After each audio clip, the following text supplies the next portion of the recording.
lot of us ADHD women carry an invisible weight of social rules for which we never got the manual. And as a result, because of getting in trouble so many times for inadvertently breaking these supposed rules, we end up masking and then struggle to be our authentic selves because it doesn't always feel safe. I want to get into this today and really talk about it because it's been very present for me both professionally and personally. I have a podcast dropping soon that will go more in depth into this. But for now, I want to really unpack how this is so hard for us and what we can even do about it. So, first, I just want to name there are ways that ADHD people communicate that is different than neurotypical folks. A lot of us tend to communicate more clearly and directly. We might say something impulsively because our filter is different, or what other people would consider impulsively, I should say. We may say something that is a direct thought, or someone may ask us a question that we think they want the answer to, but really, if we knew how to read between the lines and understood what they were actually asking, we would answer it correctly and not get in trouble for not answering it. There's just so much of this that goes on. And I spend a lot of time working with clients on this issue. And as I look back on my life so far, I've spent an enormous amount of time working through this stuff myself. But what I didn't realize until recently, when I had an incident in a community where I thought I was safe to be unmasked, was how much energy goes into this. Because the number one thing I hear from ADHD women is that we're tired.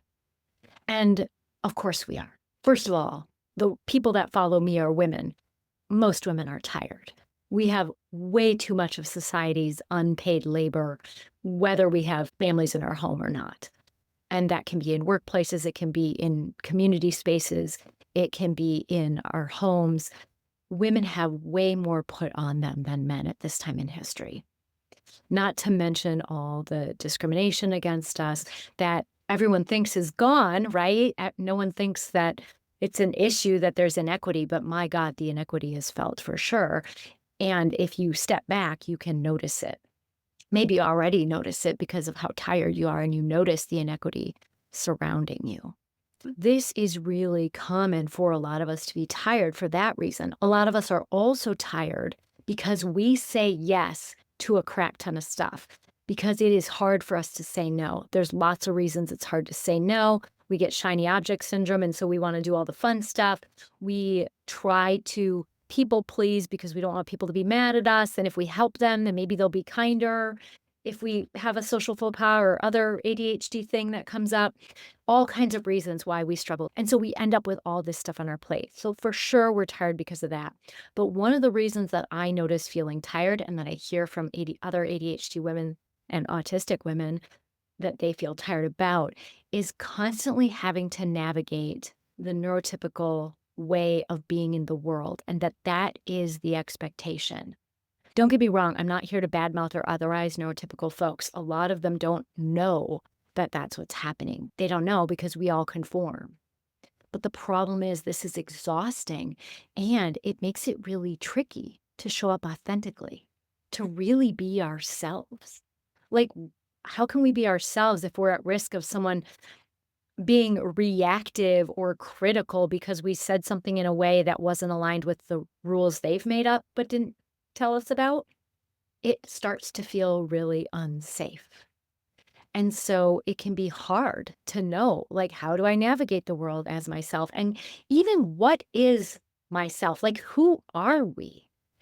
This is something I've spent some time reflecting on over the past couple days is like, what does it even mean to be ourselves? What does that mean?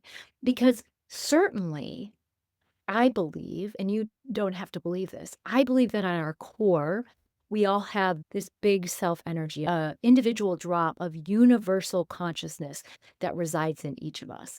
In yoga, we call it the Atman. In IFS, as well as in Eastern traditions, it's called the self with a capital S. In IFS, we also call it self energy. in Christianity and other traditions, it might be called a soul. But we all have this core of who we are that's the deepest being within us that never dies. Unless you don't believe in that, and then that's okay. I believe in that, and I believe that we all have that. But most people don't navigate the world from that place, even if they're not ADHD, because we have parts that come up and respond to the world and things that happen that take over and protect ourself with a capital S. And so it's like, okay, well, I'm not those parts. And I'm not only self because that's not who navigates most of my days, I don't think.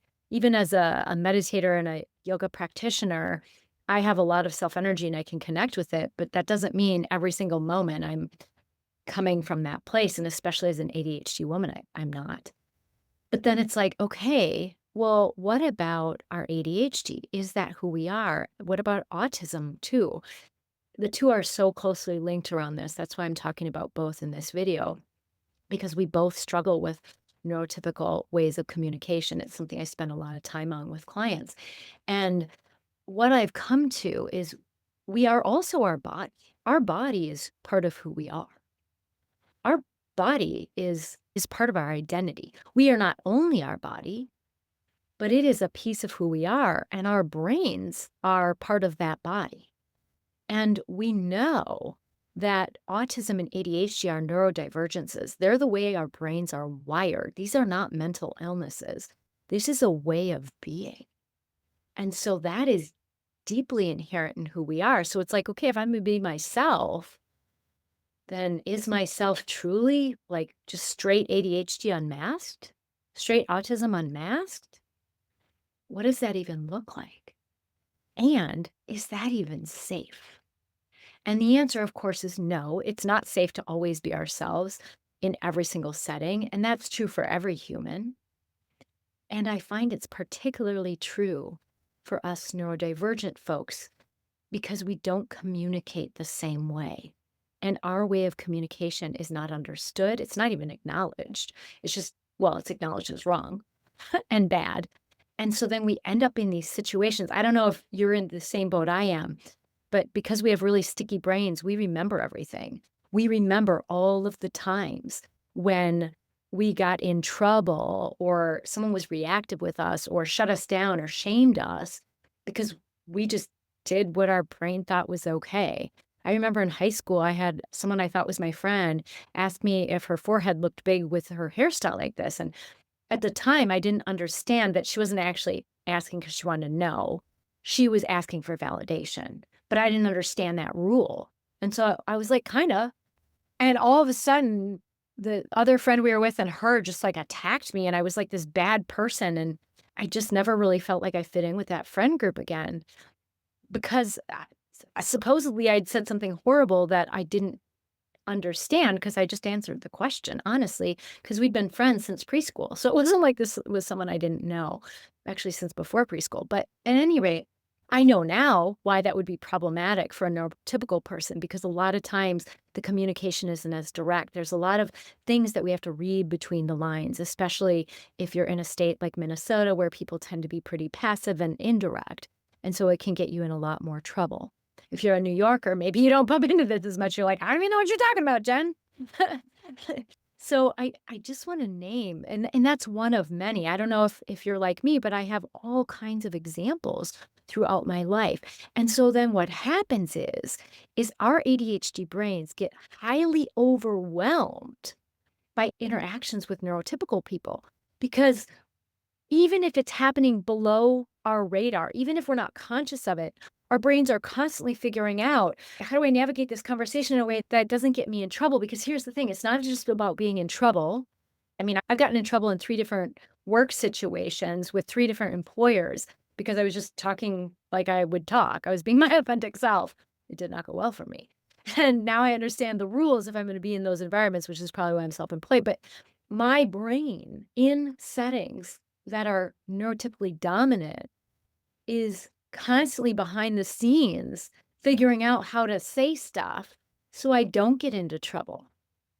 If this is you, I feel you. This sucks because it's like we're well-meaning, we're compassionate and empathic folks, and we're not trying to be assholes. It's just we speak directly, we speak clearly, sometimes we speak quickly without really thinking things through to the same degree other people might.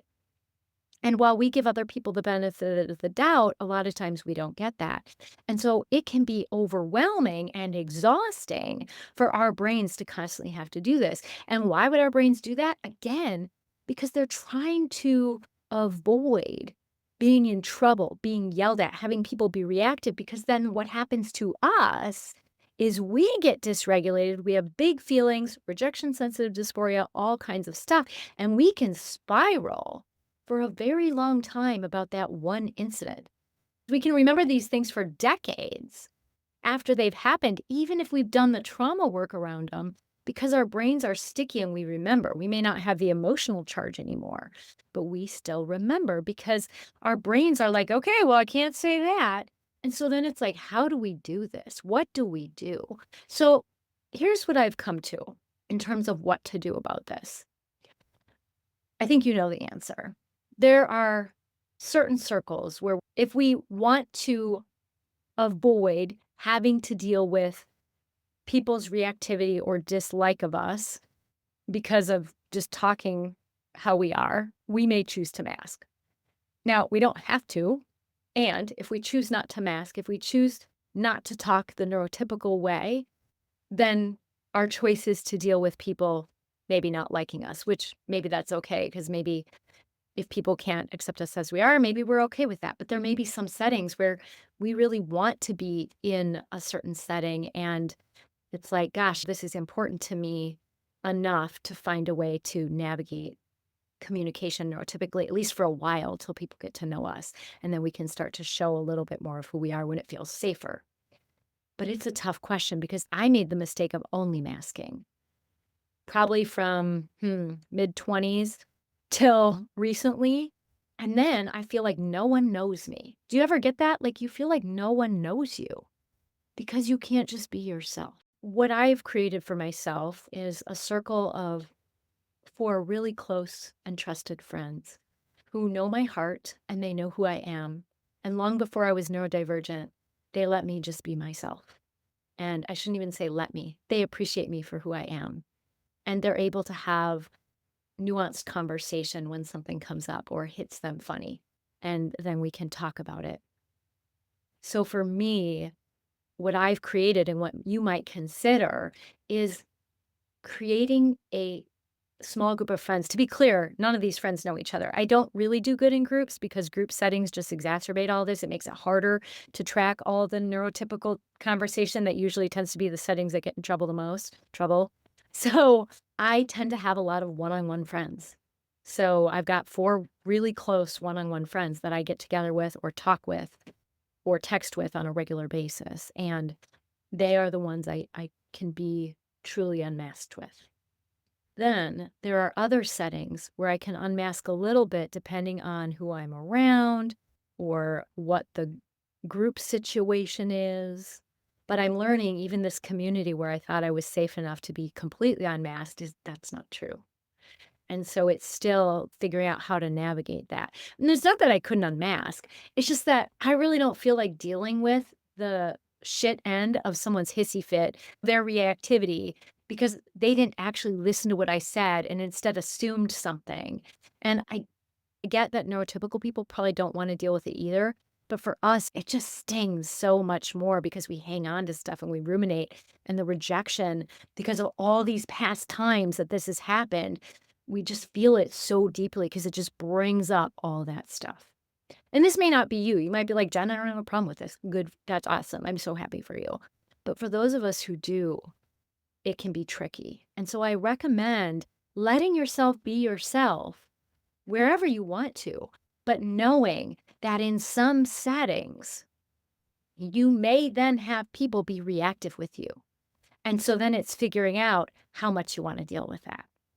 For me, I decided too much that I didn't want to deal with it and didn't have community anywhere. And so I am finding that I need to be a little more unmasked in certain communities, even if it means occasionally dealing with someone's reactivity to me just innocently being myself, which is still compassionate and kind, just direct. So, this is a lot. I may have gone off the rails here, but I'm hoping this is helpful for people to really reflect on how you want to show up in the world. And here's the cool thing, you can change your mind. You may go through phases in your life where, like, I just don't have the bandwidth to deal with anyone rejecting me for how I naturally am in the world.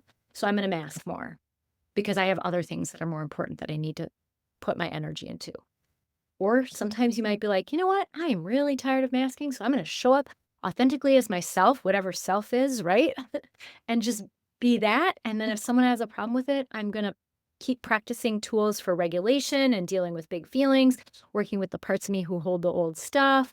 And then also learning how to communicate directly with people when they get reactive with us.